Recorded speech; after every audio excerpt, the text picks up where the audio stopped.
Dr. Haikal Hasan bagi yang berada di Spanyol dan Inggris. Mohon bantuan untuk melihat dokumen pada perpustakaan yang ada di artikel di bawah ini. Kembali bukti-bukti sejarah terkuak, pemalsuan sejarah bangsa Indonesia oleh Belanda dan para misionarisnya terbantahkan satu persatu. Islam bangsa Arab dan Nusantara telah menyatu sejak tahun 600 Kemendikbud harus segera melakukan riset temuan ini. Ternyata Islam masuk Indonesia bukan dari pedagang Gujarat. Versi Belanda yang benar Islam diperkenalkan oleh Rasulullah TH 625 melalui utusan Ali bin Abi Thalib DLL, MA. Fakta sejarah mencengangkan. Rekam jejak dakwah para sahabat Nabi di Indonesia. Fakta sejarah Islam di Indonesia telah dibelokkan oleh Belanda. Sejarah Islam pertama kali masuk ke Indonesia, belum diketahui oleh umat Islam. Mau tanya, adakah di antara kita pernah membaca buku sejarah bahwa sahabat Nabi Ali bin Abi Thalib pernah ke Jepara Indonesia? Islam masuk ke Indonesia pada masa kekhalifahan generasi terbaik, Khulafaur Rasyidin. Islam pertama kali masuk ke Indonesia bukan melalui jalur perdagangan dan bukan dalam hal perekonomian. Allah Subhanahu wa Ta'ala berfirman, Smailicium, dan kami tidak mengutus engkau melainkan untuk menjadi rahmat bagi seluruh alam. Kis. Al-Anbiya 107, Akasyah bin Muhsin Al-Usdi, berdakwah di Palembang, Sumatera Selatan dan sebelum Rasulullah wafat, ia kembali ke Madinah sekitar tahun 623 Ali bin Abi Thalib AS, pernah datang dan berdakwah di Garut, Cirebon, Jawa Barat, Tanah Sunda, Indonesia, tahun 625 Ja'far bin Abi Thalib, berdakwah di Jepara, Kerajaan Kalingga, Jawa Tengah, Jawa Dwipa, Indonesia, sekitar tahun 626 Ubay bin Ka'ab, berdakwah di Sumatera Barat, Indonesia, kemudian kembali ke Madinah. Sekitar tahun 626 Abdullah bin Mas'ud, berdakwah di Aceh Darussalam dan kembali lagi ke Madinah sekitar tahun 626 4. Abdurrahman bin Muaz bin Jabal, dan putra-putranya Mahmud dan Ismail, berdakwah dan wafat dimakamkan di Barus, Tapanuli Tengah, Sumatera Utara sekitar tahun 625 Salman Al-Farisi, berdakwah ke Perlak, Aceh Timur dan kembali ke Madinah sekitar tahun 626 7. Keterangan 1. SD 7 bisa dilihat di bawah, di footnote. Seperti kita ketahui sebelumnya dipelajari di sekolah bahwa Islam datang melalui pedagang Gujarat India, padahal bukan seperti itu. Ini care para orientalis, disebarkan oleh orientalis terkemuka Belanda, pertama kali bernama J.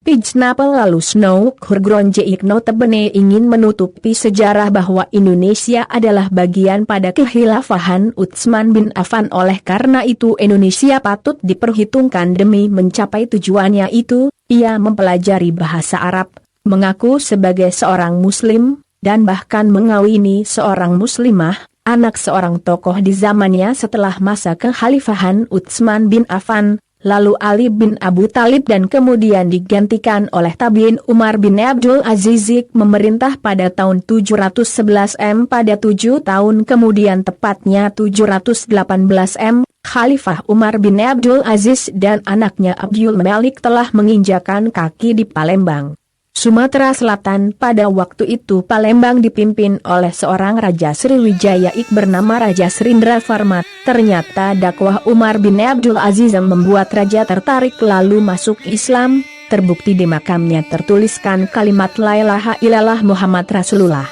Lalu ditandai juga ada surat menyurat korespondensi antara Raja Srindra Farma dengan Khalifah Umar bin Abdul Aziz juga untuk meminta didatangkannya para guru untuk berdakwah. Kini surat-suratnya disimpan di Museum Oxford, Inggris. Setelah Rasulullah wafat, sahabat-sahabat Nabi menyebar ke seluruh penjuru dunia untuk berdakwah. Profesi mereka utama pada waktu itu, benarlah akan nubuah Rasulullah bersabda Smailicium, aku berwasiat kepada kalian untuk bertakwa kepada Allah dan mendengar serta taat kepada pemerintahan Islam, walaupun yang memimpin kalian adalah seorang hamba sahaya dari negeri Habasyah. Sesungguhnya barang siapa hidup sesudahku niscaya akan melihat banyak perselisihan.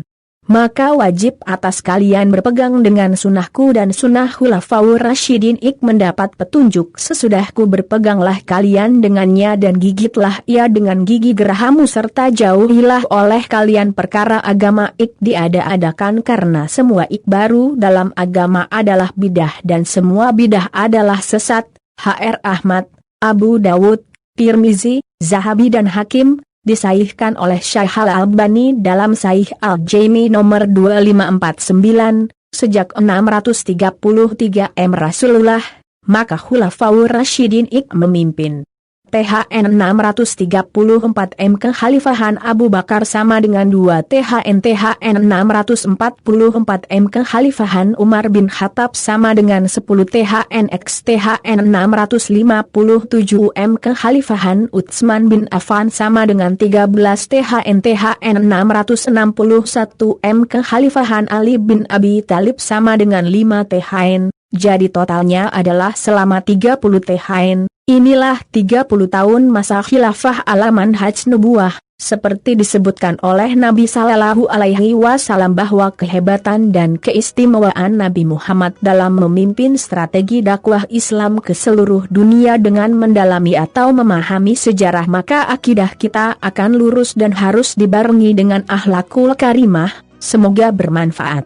Wabillahi taufik wal hidayah. Perlu diketahui, Bilal bin Rabah tidak dimakamkan di Saudi Arabia melainkan di Damaskus. Sa'ad bin Abi Waqqas tidak dimakamkan di Madinah atau Mekah melainkan di Guangzhou, Cina. Abu Kasbah berdakwah dan dimakamkan di Tiongkok. 1.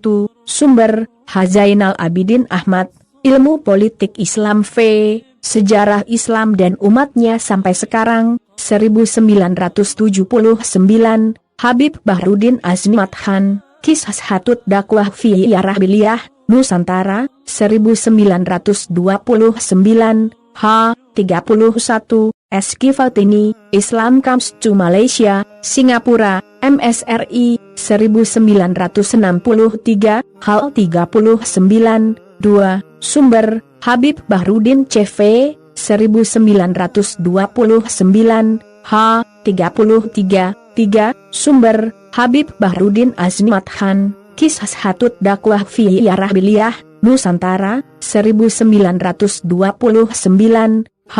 35, 4. Sumber, G.E. Gerini, Futer India and Indomalay Archipelago.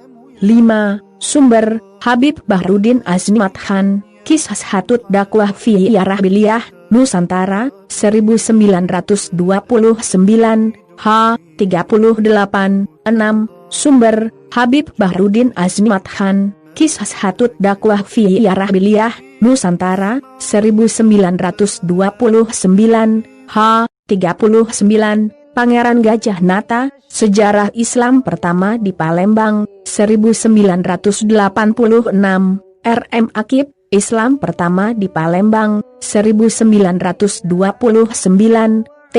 W. Arnold, The Preaching of Islam, 1968, 7. Sumber, Habib Bahrudin Azmi Khan, Kisah Hatut Dakwah fi Arabiliyah, Nusantara, 1929, H. 39. Asy-Syaikh H.S. Sayyid Sohibul Faroji Azmi Khan Al-Hafiz, Syekh Mufti Kesultanan Palembang Darussalam, Profesor Dr. Hamka, dari Perbendaharaan Lama, Pustaka Panjimas, Cet. III, Jakarta. Sumber, Muamalah Santri.